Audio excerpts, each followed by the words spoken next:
I'll call and make the appointment. They'll ask a bunch of information about me, or why I need to go see the doctor. Then I go show up at the doctor's practice, and they ask me the same set of questions when I show up at the doctor.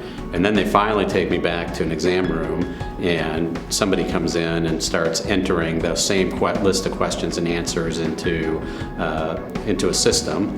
And then the physician finally walks in the room and says, "Hey Dan, nice to see you, what's going on?"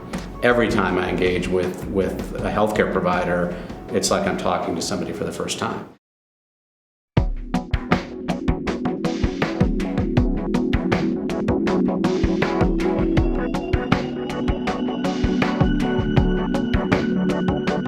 Well, I used to be in the military, and I always thought the military had one of the best healthcare system out there. If you needed care, you got care. Just like it's always been all my life. You call, and depending on the urgency of it, you can either see them soon or you have to wait a while. And when I got out, it wasn't like that. You know, you had to purchase your own health care, and there were limitations. It's like I have my proton tested once a month for my heart to keep the blood at the right thickness. And about once every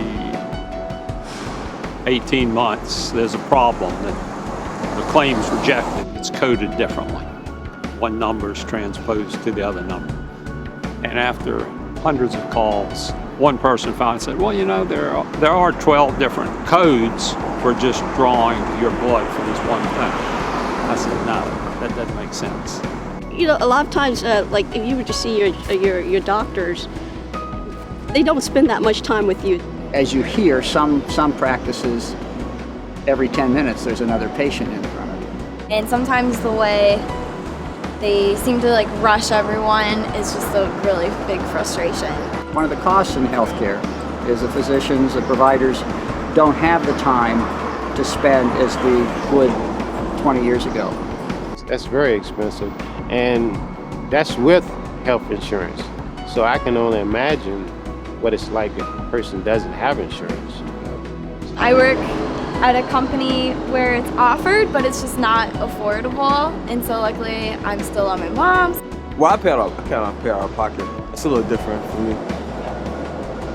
I'd rather get sick. I don't know the answer for it, but I think that something needs to be done. I think more doctors need to spend more time talking with their patients and getting to know their patients.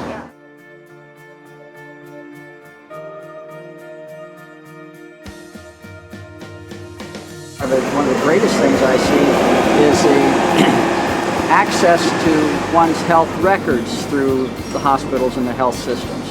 I was in the hospital for about 2 months, and every morning he came around to talk with me and checked on me, and he was on call anytime I needed him. Where I can go online and see my last appointment, see what the dictated notes were, see what all my labs were, etc. I have no problems now if I need to call in to talk with him. He's very, accessible. It's extremely valuable, and for me, that kind of feedback is helpful to help me better monitor my care.